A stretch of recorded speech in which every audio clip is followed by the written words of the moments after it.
Llegó el jueves y estamos más que preparados para escuchar lecturas de poder en la radio despierta por YouTube a las 10 de la noche.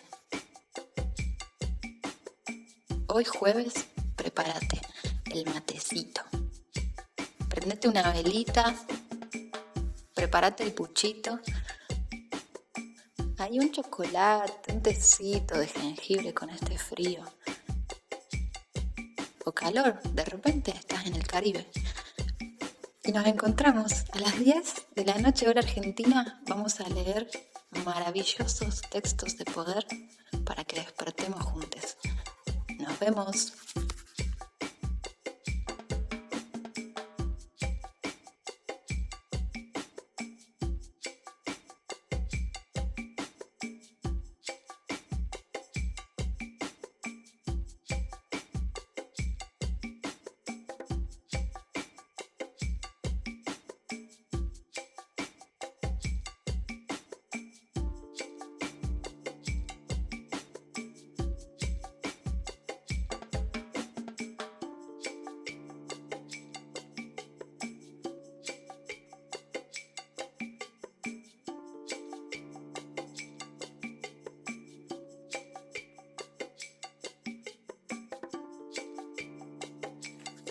Capítulo Humanos Transetarios del libro Materiales para la Revolución Terrícola de Rodrigo Gainza.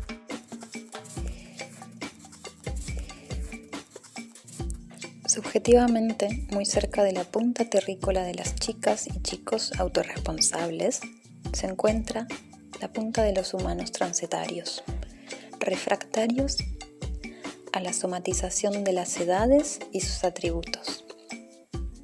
Algo ha ocurrido en ellos que sus cuerpos-mentes oponen resistencia a la programación etaria. Ven con tristeza como sus coetanos vuelven una y otra vez a la música que oyeron cuando eran jóvenes y estaban enamorados. Como si todo lo que vino después fuese incomprensible o ensordecedor. Los ven envejecer repitiendo rutinas, idolatrando fósiles mientras sus sueños se desvanecen y se apaga en ellos el vigor juvenil. ¿Cuál es el secreto de los transetarios? ¿Cómo hacen para desobedecer al envejecimiento mental? Si su transetariedad es el resultado de la decisión inflexible de hacer caso omiso a lo que prescriben las edades, es una posibilidad abierta a todos. Las edades son dispositivos psicosomáticos naturalizados que le permiten al orden social administrar las energías humanas. Normalmente las asumimos como etapas irrecuperables en el curso lineal de la existencia y nos rendimos a ellas como si correspondiesen a una especie de automatismo biológico. Por otro lado, la edad es una posición del dial de la conciencia que somatizamos inadvertidamente, tomándola como la única posible a cada momento. Algunos humanos parecen traer el dial más suelto que otros, o tal vez se sueltan en el curso de sus vidas, fluyen en el espesor del tiempo subjetivo y sus cuerpos se regocijan con ello. Por eso suscitan la envidia o la extrañeza de aquellos para quienes la vida es un dejar atrás. En los transetarios las edades se encuentran desestructuradas y no se someten al orden arbitrario de sus atribuciones. Son responsables desde muy temprano y se mantienen niños hasta el final. En ellos todo siempre está en definición. Sus cuerpos se mantienen juveniles. A los 13 años la mayoría de ellos se sienten autorresponsables. Mantienen indefinidamente encendida la curiosidad de la niñez y los entusiasmos de la juventud, pero desde pequeños son capaces de tomarse las cosas en serio. casi siempre buscan pasar desapercibidos para evitarse problemas. A veces la muerte los sorprende a una edad avanzada, en medio de vidas llenas hasta los bordes y muchos proyectos aún sin terminar. Independientemente de que seamos jóvenes o viejos, en lo íntimo el tiempo parece no pasar. Es la forma en que interpretamos ciertos eventos físicos lo que nos da una idea sobre lo que corresponde a cada edad. La somatización de las edades requiere este permanente chequeo ejercido por la mente para actualizar sus operaciones. La mente actúa sobre los receptores de membrana de las células del organismo y afecta la distribución de la energía en el ADN, el que posee propiedades de campo y está en permanente interacción con las poblaciones celulares. Cuando mantenemos el intento de silenciar la mente, disminuyen sus operaciones de control y experimentamos facultades de las que creíamos carecer o que suponíamos haber perdido. Niños que reflexionan y toman decisiones como si fuesen adultos, o adultos que mantienen en plena actividad la ebullicencia y los entusiasmos cognitivos de la niñez.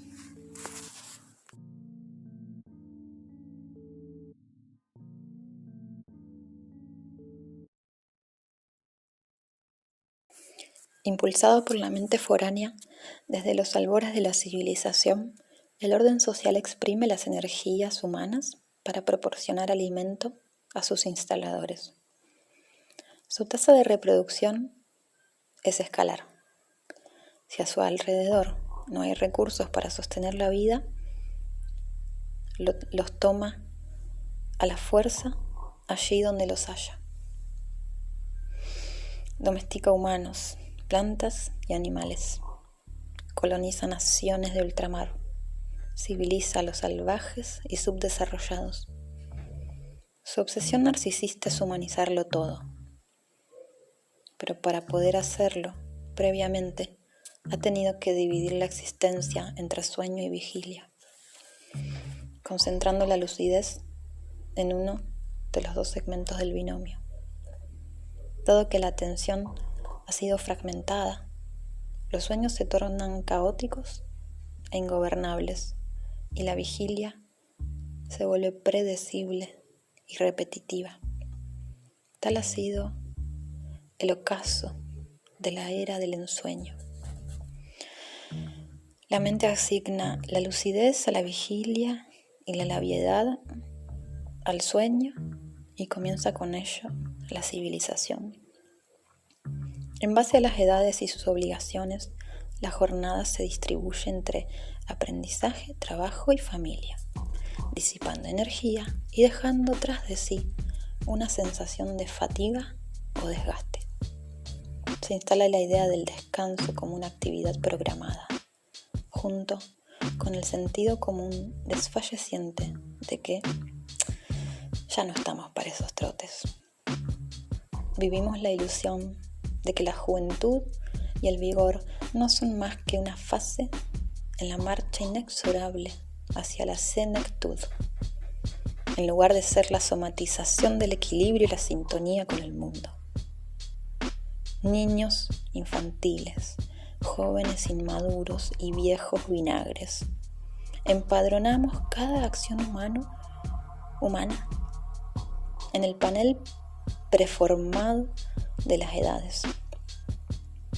Pero todas estas características que presumimos naturales e incambiables son el producto de un modo de socialización que nos educa para ser irresponsables y autoindulgentes, a más no poder, no para desplegar lo mejor de nuestro potencial biológico, cualquiera sea nuestra edad.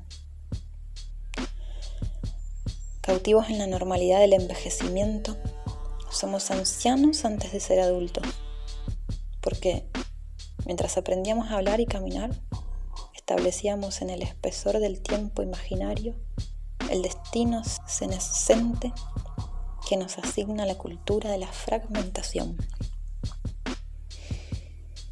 El desafío para la biología humana es abandonar los dictados del orden social inscritos en nuestros cuerpos bajo la vigilancia de la mente foránea.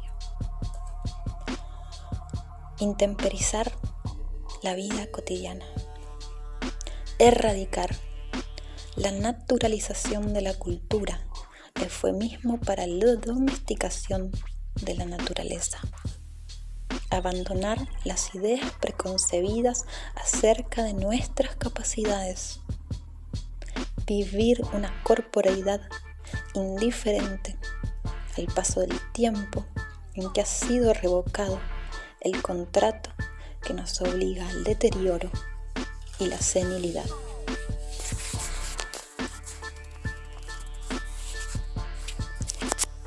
Así como en la actualidad asistimos a una visible desestructuración de las categorías heteronormativas, sexo, género, orientación sexual, un fenómeno análogo tiene lugar en la construcción social de las edades. La noción de joven adquiere visibilidad en los años 50, modificando en las siguientes décadas los atributos esclerotizados de la madurez adulta. Si en el siglo pasado estalló la lucha generacional y los jóvenes tomaron conciencia de sí mismos, haciendo oposición a los fines y medios del sistema social autoritario, hoy está en crisis la definición de las diferencias etarias y su presunto fundamento biológico o histórico. El arte de masas y la diseminación de las redes virtuales están contribuyendo a visibilizar lo que podría entenderse como un raudo proceso de juvenización, la expresión cada vez más precoz de una conciencia crítica que desobedece la reproducción de las viejas fragmentaciones culturales. Con este impulso, la transetariedad se torna muy temprana. A nuestro alrededor hay un buen número de transetarios de todas las edades.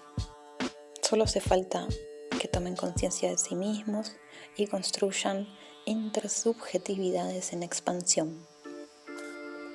En la medida en que sumen sus fuerzas y generen productos culturales comunes, se harán visibles y podrán, con su sola presencia colectiva, inspirar un masivo movimiento del dial de la conciencia en quienes tienen todavía la suficiente flexibilidad como para imitarlo en forma espontánea, sin que en ello intervenga la mente socialmente programada.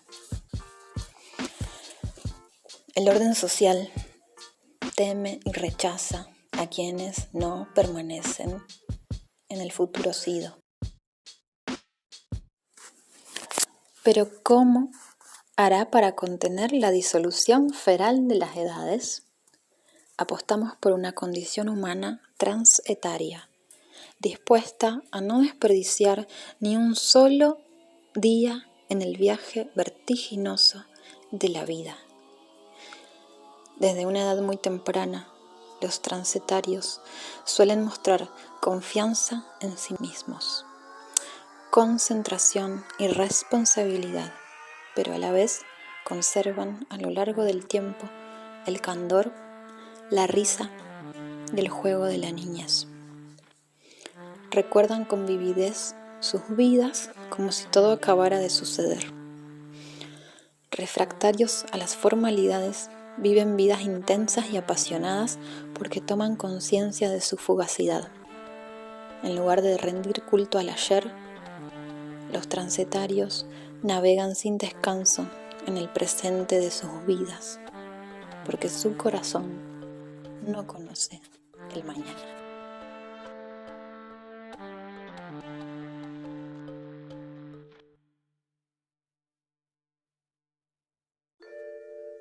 Capítulo Los varones terrícolas del libro Materiales para la Revolución Terrícola de Rodrigo Gainza. En nuestro tiempo se hace escuchar un nuevo sentido común que apunta hacia la soberanía de los cuerpos. Pero los cuerpos de hombres y mujeres han sido intervenidos por los poderes exobióticos, distorsionando su conexión con el campo de intencionalidades de la Tierra y manteniéndolos en la condición de instrumentos para la presentación o gratificación del yo. Los nuevos discursos contestatarios que surgen en las sociedades tecnológicas siguen considerando al cuerpo como un objeto biológico cuyo destino es la cultura, aunque esta vez se trate de un objeto biológico que abandona los esencialismos del género o el sexo y la sujeción de las categorías heteronormativas. En estos discursos, el cuerpo no es naturaleza, sino somateca, un archivo político de lenguajes y técnicas en el que se producen intensos conflictos somatopolíticos. La dominación exobiótica del mundo natural ha alcanzado la culminación con las autoafirmaciones del sujeto a través de cuerpos polimorfos empleados como máquinas de satisfacción. La denuncia del esencialismo biológico ha servido de excusa para anonadar una vez más la conexión del cuerpo con la naturaleza, cosificada como un mundo práctico inerte, cuyo sentido es el uso que hace de él la cultura o el orden social antropocéntrico. El discurso somatopolítico establece que no puede existir un cuerpo plenamente sano y feliz, capaz de funcionar como un todo homogéneo y sin fisuras.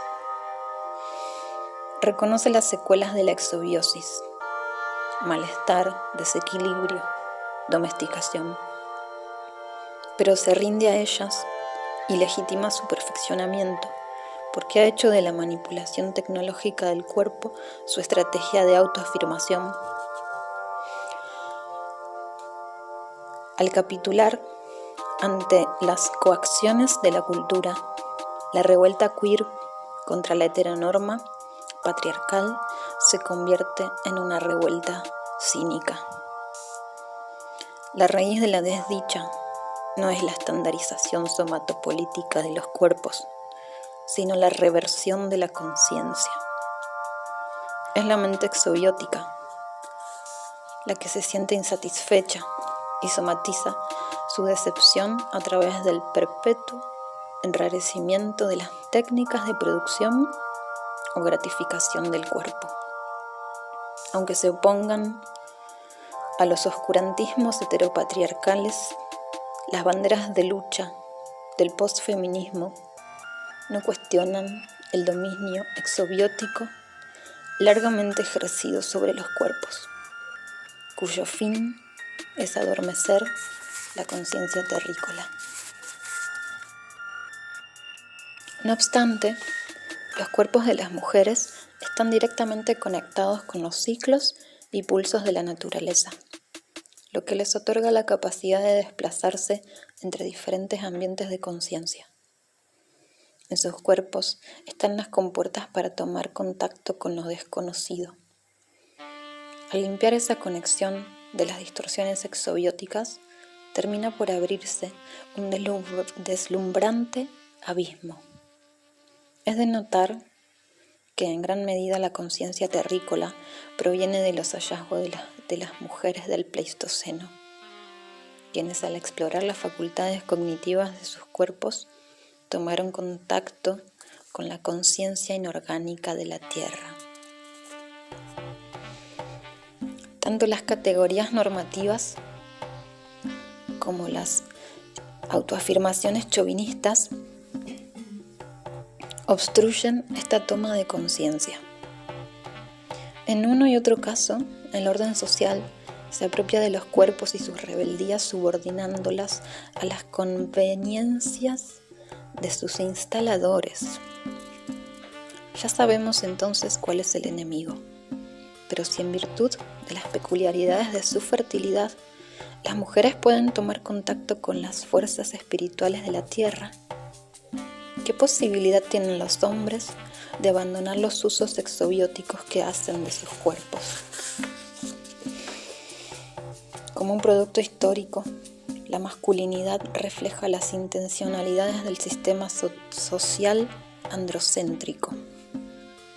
Pero la masculinidad dominante es el resultado de siglos de domesticación de los cuerpos y no solo del consentimiento político de las relaciones de poder. El desafío es desmantelar esa masculinidad estandarizada al explorar aquellas facultades del cuerpo que el orden social no puede formatear. Para llevar esto a la práctica, hay que tomar en cuenta que lo que llamamos cuerpo adquiere diferentes atributos según el ambiente de conciencia en que nos encontremos. La masculinidad terrícola no se funda en las alienaciones o las prerrogativas del orden social, sino en la doble naturaleza de los seres humanos. Habiendo oído hablar de esa totalidad, un varón terrícola es un hombre que asume completa responsabilidad por su condición masculina. Lo que lo hace hombre es que es un geofacto. Su cuerpo carece de matriz. Tiene las gónadas en el exterior. Posee un clítoris separado del cuerpo, dotado de la capacidad de eyacular. Sus mamas no se desarrollan y almacena su líquido seminal en una glándula dentro del abdomen. A esto se suman unos cuantos rasgos relacionados con el peso, la estructura ósea, la distribución de los tejidos o el vello corporal, el tamaño de la laringe o la disposición de las cuerdas vocales. Todos estos rasgos fisiológicos son identificados por una descripción exhaustiva del cuerpo en uno de muchos posibles ambientes de conciencia, el ambiente mental. Lo particular de este ambiente de conciencia es que es el único en que la exobiosis resulta deseable. Da lo mismo lo que la cultura diga acerca de tales rasgos, como tampoco importa por cuál sexo los hombres experimentan atracción. Los rasgos mencionados forman parte de una arquitectura biológica fecundante. La disponibilidad fecundante de los machos desperfila la partenogénesis y las especies sociales facilita la distribución de los esfuerzos relacionados con la reproducción y la supervivencia.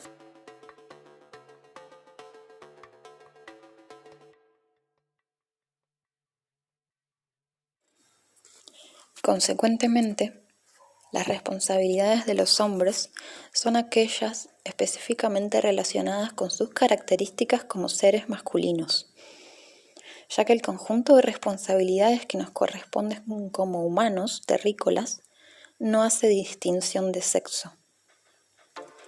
Existen desde luego sobradas razones para que las mujeres desconfíen de las intenciones masculinas. La versión A es que los hombres tenemos que ser cuidadosos con las emociones o los deseos que suscitamos en los demás, especialmente en las mujeres.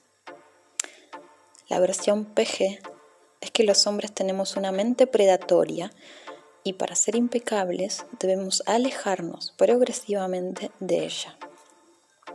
La versión R es que, como la mayoría de los hombres andamos buscando el orgasmo ausente de la madre, las mujeres no pueden confiar en nosotros porque siempre queremos meter el pene en alguna parte. ¿Qué hacer? No hacer. Tomar contacto con nuestra naturaleza inorgánica. Dejar en manos de la inocencia, la curiosidad y el amor lo que hasta ahora está en poder de la morbosidad, la avidez y el deseo de satisfacción personal. Reservar la capacidad de penetración y dominio de las circunstancias para los momentos en que realmente se necesita. Respetar y cuidar a las mujeres. Dar la vida por ellas. Profundizar en la capacidad de sostener un intento inflexible a lo largo del tiempo. Estos son los desafíos inmediatos. Cada uno de ellos es una batalla contra los 3 adversarios de la revolución terrícola. Todos conducen a la necesidad de abandonar lo que los brujos llaman la pensión de Angulo, el lugar donde viven los hombres que no son guerreros. La pensión de Angulo es un espacio cómodo y acogedor, adornado con nuestras cosas personales, donde nos espera un plato de comida caliente y una mujer dispuesta a decirnos lo maravillosos que somos y percatar y prestarnos el culo cuando se lo pidamos. Lo chocante no es esta descripción, sino una masculinidad pusilánime que mientras pretende dominar el mundo natural, siempre se las arregla para tener una mujer en que hallar la indulgencia que le daba mamá. En un mundo donde la masculinidad se presenta a sí misma con carácter triunfal, es recomendable evaluar nuestros verdaderos recursos. Es cierto que carecemos de un órgano mágico que nos permita contrarrestar la mente del volador, pero la función secundaria de nuestros genitales puede darnos la tenacidad para mantener el propósito de derrotarla. Por el hecho de no tener matriz, no contamos con la capacidad de ser impregnados por fuerzas o intencionalidades provenientes del campo de la tierra, que nos empujen espontáneamente hacia otros ambientes de conciencia. Pero a la vez, esta limitación nos permite cultivar la sobriedad y compartirla con nuestras hermanas. Hemos visto que a las 4 fuerzas no les resulta fácil comunicarse cuando están físicamente separadas, por lo que los varones terrícolas suelen hacerse cargo de la conectividad. Eventualmente su presencia apacigua los temperamentos de las fuerzas o ayuda a mantener los intentos que han sido convocados. En este sentido, la sobriedad es un elemento clave en la resolución de las dificultades. Debido a su arquitectura cognitiva, las mujeres pueden alinear energías o intencionalidades de la tierra y fluir con ellas, desplegando una gran intensidad. Pero no hay que ver el desborde o el frenesí como algo negativo, sino como una manifestación lábil de la ginergía que comienza a emerger. En este escenario, el papel de los varones es cuidar a sus hermanas y hacerse cargo del mundo cotidiano. Lo esencial es hacerlo sin esperar retribuciones o reconocimientos. Es lo que corresponde hacer y nada más. En la medida en que los hombres nos alejemos de una masculinidad que nos convierte en depredadores egomaniáticos, seremos confiables para las mujeres. Una manera de acercarnos a esta condición es cuidar, atender y servir a nuestras hermanas sin buscar ni esperar ninguna recompensa por ello, mucho menos sexual. Cuando un hombre es capaz de hacer esto, es claramente un aspirante a varón terrícola. El peligro que se desprende de las facultades masculinas relacionadas con mantener la conectividad y temperar las energías femeninas es que se conviertan en un instrumento de autoafirmación chauvinista.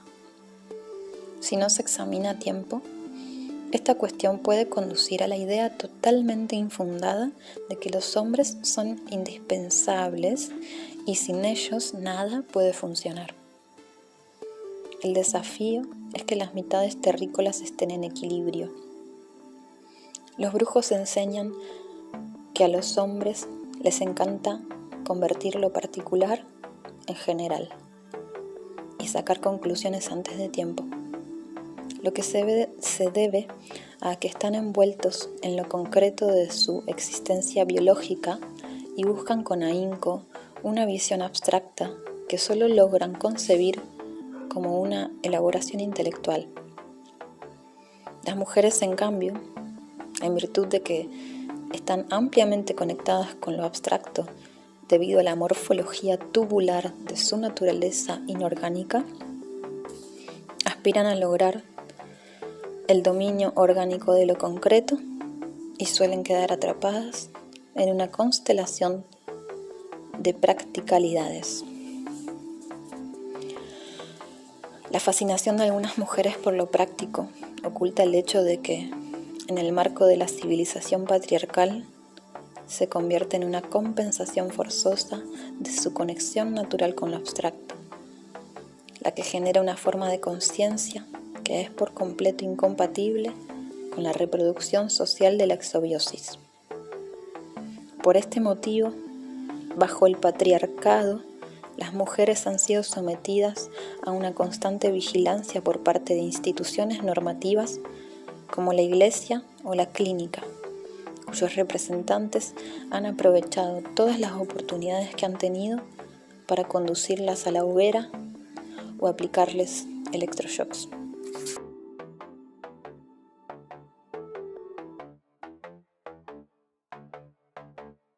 Lo que los hombres que conforman estas instituciones misóginas hacen en realidad es obedecer las órdenes de los instaladores a través de una mente que les dice que las mujeres son brujas, rameras o están locas, con el objeto de suprimir su conciencia insumisa.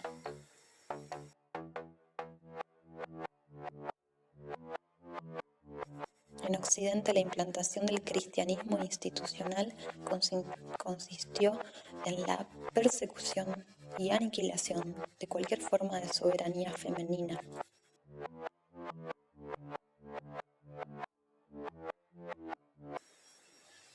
A gran escala, con el objeto de adormecer la conciencia de las mujeres, el orden patriarcal les asigna tareas y obligaciones repetitivas que atrapan su atención, en las que desgastan su energía hasta que ya es muy tarde para despertar.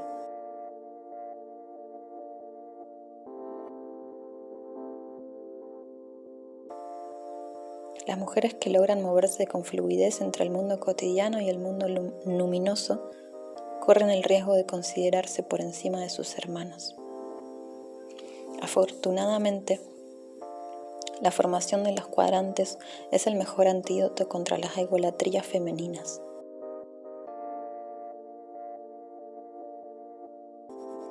Cuando las hermanas comparten el poder, ¿qué necesidad tendrían de que una reine sobre las demás?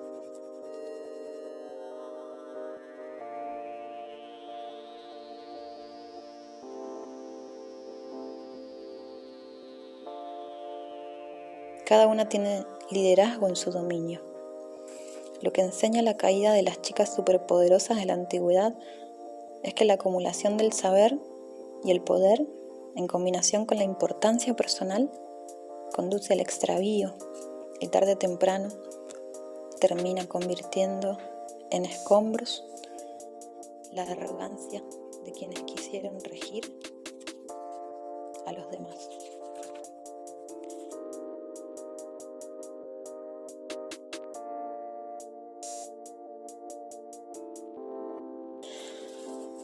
A la manera de las abejas que escapan de la colmena y viven juntas en el bosque como obreras libres, al convertirse en fuerzas a través del esfuerzo por unir con sus hermanas, las mujeres pueden efectivamente liberarse de los dictados del orden social sin por ello abandonar el mundo. Al sentar batalla contra la forma humana, a través de su unión, se convierten inmediatamente en un ejemplo para sus hermanas.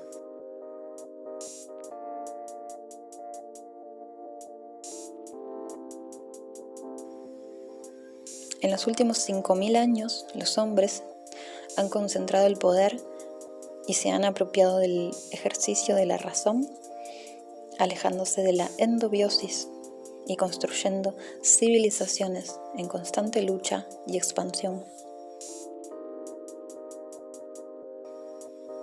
Han invadido los territorios de las naciones que mantenían un vínculo directo con la tierra, degradándolas como pueblos primitivos que inevitablemente fueron avasallados por el progreso. Pero lo que realmente sucedió es que fueron aplastados por las manifestaciones sociales, económicas y geopolíticas de la instalación foránea.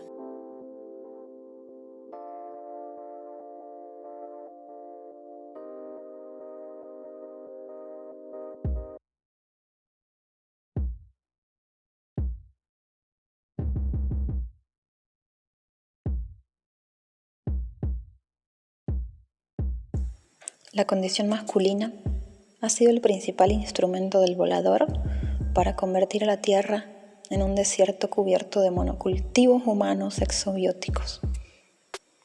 Los voladores se han encargado de instalar en nosotros una mente extraterrestre que nos convence de que todo esto ha sido un proceso histórico natural llamado evolución o humanización.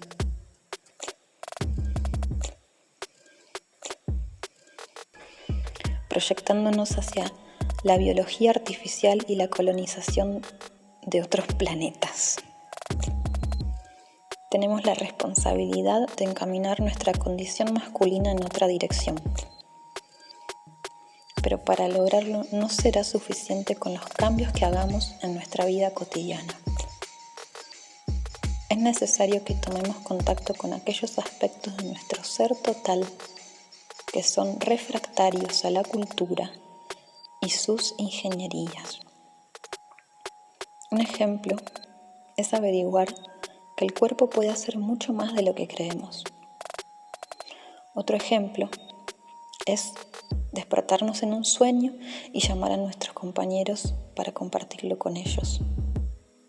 Y un tercero es escuchar una voz que proviene de la conciencia inorgánica de la tierra y nos indica algo significativo para nosotros en ese momento.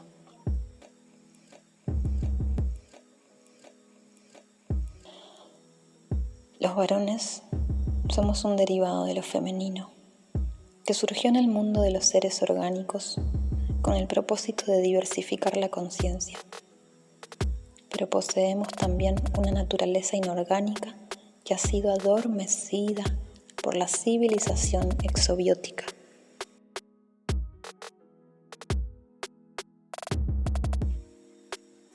Como en soñadores inorgánicos, podemos ser machos, hembras o hermafroditas, pero también podemos dar un paso más y advertir que cualquiera de estas condiciones no es más que una apariencia. En la segunda atención, nos acercamos a nuestra naturaleza sublime como seres cognoscentes, la que no se encuentra sometida a los imperativos biológicos de la comida, el abrigo o el apareamiento. Como machos humanos, desempeñamos un papel en el mundo biológico relacionado con la reproducción y la diversificación de la conciencia. Pero si en la segunda atención no hay reproducción sexual, ¿qué propósito puede tener en ella la existencia de lo masculino?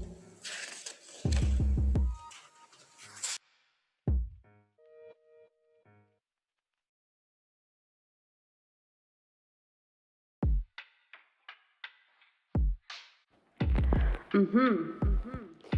Leímos fragmentos de Rodrigo Gainza, Belcha, amigo, comunicador y creador terrícola, multifacético y prolífico, que nos comparte su visión desde Chile sobre los varones terrícolas, las viejas y nuevas masculinidades, los poderes en la matriz de las mujeres y la diversidad de géneros.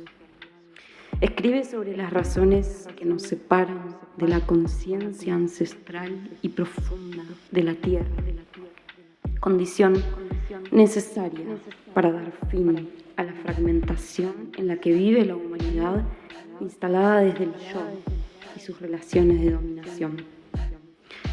Cambio del que todos somos responsables. Agradecemos mucho esta conexión que nos une. Pueden encontrar más de sus escritos, libros en el link que dejamos en la descripción, también en sus redes. Apoyen. Y pueden conocer nuestros perfiles de cafecitos para apoyar esta radio que hacemos en conjunto desde Funes y Lugano. Leemos, creamos animaciones y música.